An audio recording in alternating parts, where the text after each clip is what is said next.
Hello and welcome to the Shooting Outdoors channel. Proudly supported by Brownells UK and Cosford Shooting Ground. Haven't done many videos recently, mainly because I started gunsmithing for Brownells UK start of the year, and it's been that busy with people wanting air guns fixing, restoring. I haven't really had a chance to do any videos.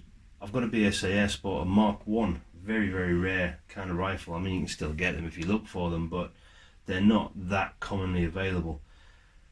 On the bench this week, that's all been restored. The only thing I haven't done is the stock. Owner said didn't want the stock touching. Alright, fair enough, live with that. So how do you know it's a BSA Airsporter MK1? For starters, this area here is all one piece. The later Airsporters from the Mark II onwards had a barrel that was separate from the air cylinder, probably the best way to say it.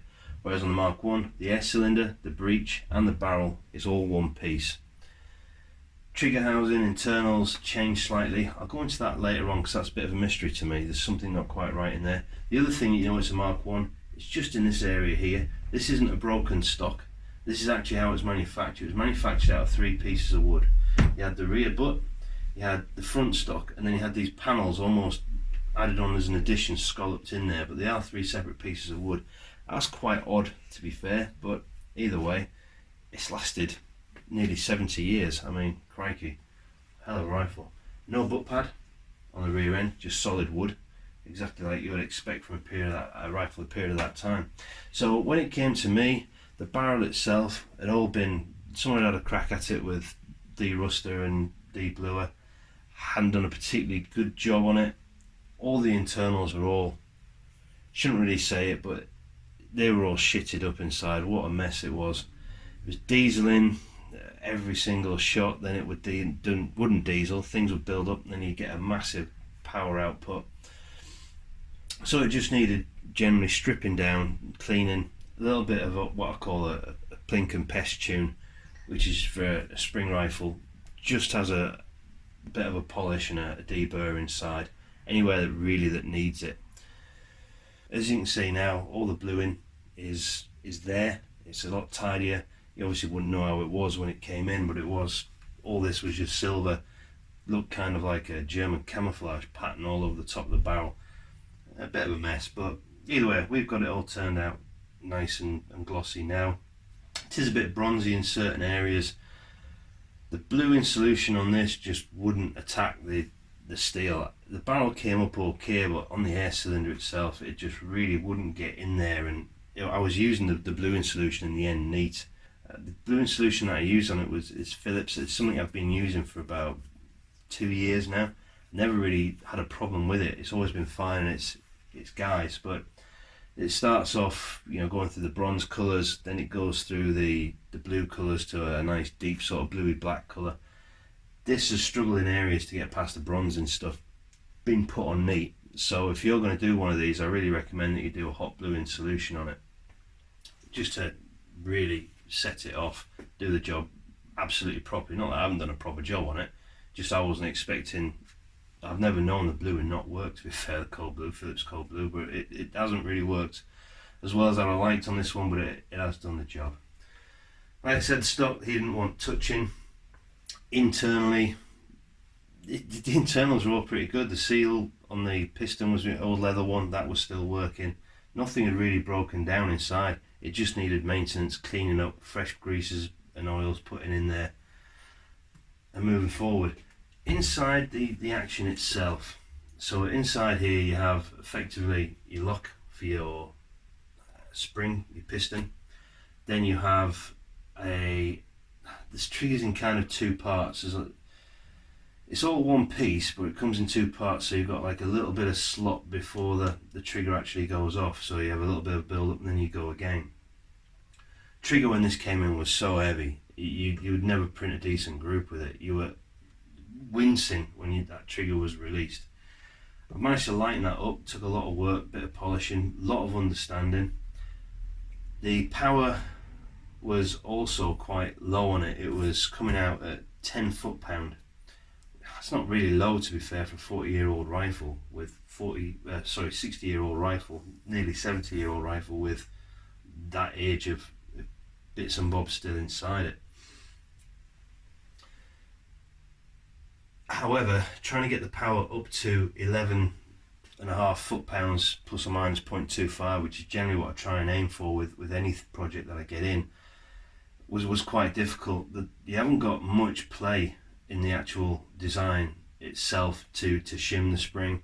You'd need to put in a stronger spring, possibly a thicker one, but you are going to struggle to get that anywhere where it doesn't really want to be. I couldn't get the spring to set when I had it up at about 11.5 foot-pound. I had to physically set it myself, so dropping it back down to 11 foot-pound was about as far as I could get it. The spread was 45, say 46 feet per second. Yeah, 46 feet per second spread, shot to shot, was what you'd expect when it came in. So 10.5 foot-pound, and then say 1.6 foot-pounds worth of deviation. Divide that by 2, and there's your plus or minus. Either way, you could expect 46 feet per second deviation up and down on your y-axis. It's now coming at 36.7, which is just about a 25% improvement. However, it's a 70-year-old rifle. Do I expect it to be pellet on pellet? Personally, I still think it's going to group within a 2-penny piece. The final feet per second is 581.56 with a shot-to-shot spread somewhere between 36.7. That 36.7 is about 7% difference in power. I personally don't think that's going to make a massive amount of difference, but that 36.7 feet per second equates to 1.4 foot-pounds shot to shot that you can experience difference, and that is generally, I think, because we've got a leather seal in there. It absorbs some of the deposits of the piston sliding back and forth. You get a build-up of them, and then it just fires out a high shot, and then you get some normal shots afterwards, and it'll slowly start building up the grease and oils again until it fires off. That's why when you do these springers, you need to be a bit lighter on it. I've tried to get this down as best I can. It will settle a bit more over time, that will shrink. However, it'll just mean that you won't get many high power shots. Said a lot there, not quite sure what I said, but either way we discussed some power outputs. Trigger housing itself then, and the serial number. Now there'll be some people going on the internet looking at serial number and going, oh, that wasn't I think this is probably out of a BSA Mercury. Now they use the same trigger housings, I believe, and the way I think this is because the serial number is not quite right.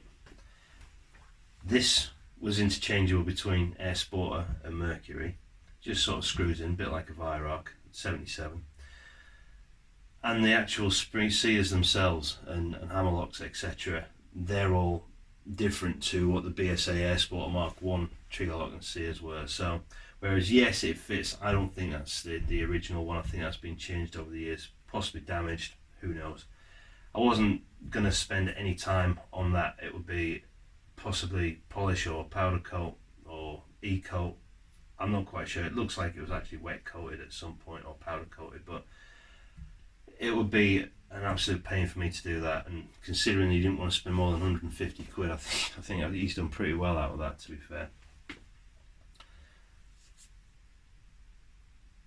How does it fire now then? Now it's had all this work done on it. It works pretty well. It's nice smooth recoil, it's a nice solid thud, it's not a big car crash going on inside there, it's a bit more dignified and refined. The trigger's been lightened up, it's not a case of like keep going, bang, off it went. It's just a nice pull through now. It locks very, very nicely. Inside, I haven't really done anything with this, give it a little bit of a clean up and a little bit of a blue. Internally, it locks very nicely. No clanking springs, no nothing. Did lose a little ball bearing in there. What a mess. Probably not going to be happy that I'm going to smack that off the desk. But yeah, final output is 11.02 foot-pounds plus or minus 0.7 foot-pounds. I think that's pretty good for a 70-year-old rifle. Happy to have worked on it. Biggest surprise I had with this was the machining. I expected this to be just bashed out. It is beautifully made. It really is. And if I ever find a decent example of one, I think I will be lashing out some money. Not because I think it's going to give me amazing accuracy, this, that and the other. It would just be nice to own a really nice example of one that you can just take out every now and again and just plink and just give it a little bit of a walk out, rather than just stick it in a cabinet and try and wring some money off it. It is an absolutely beautiful looking rifle, I think. I'm very impressed with the way it comes apart, goes back together again. Massively tunable? Nah, not a chance. But the fact is, after 70 years, it still came to me shooting 10 foot-pounds with not too bad. So I would say some of the Chinese rifles struggle to hit 45, 46 feet per second spread in 2.2. So it stood the test of time, and I hope the owner gets a lot of enjoyment out of it. It was his dad's gun. He's obviously got some emotional ties to it, so he can have that now and take that out as and when he wants. I think his old man will be proud of it. Clearly this one's been modified at some point. You've got a scope rail that's been added on there, just a piece of steel that just wouldn't blue at all and just ended up a weird kind of brown, and now I can't get it off. There's always something, isn't there, that goes wrong. I don't think he'd be too annoyed at that. I think when he looks at the overall appearance of it, it used to be quite shiny and stood out a mile. It kind of dulls itself in a little bit now, so I don't think he'd be too annoyed at that. So I'm not quite sure how to wrap this up, whether we call it a bench review, this, that and the other. I know there's a lot of distracting stuff going in the background. It is my garage, it is my bench where I do all my bits and bobs. Cars are kind of more my thing, however shooting and guns seems to be becoming more and more of a creep in. To be honest with you, they're so much easier to work on than crawling around one of these old things here. And we love Spitfires, don't we?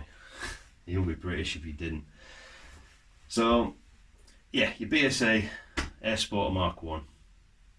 What a piece of equipment. I think we'll call these bench reviews. I think I'm going to do a few of these. If I get something interesting in, I'll just give you it. If I've got something generic in, maybe it's not. If it's something that people are buying a lot of at the time and I get it in, then I might do a little bit more on it. Hey ho, what do you know? I think that's it, isn't it, little man?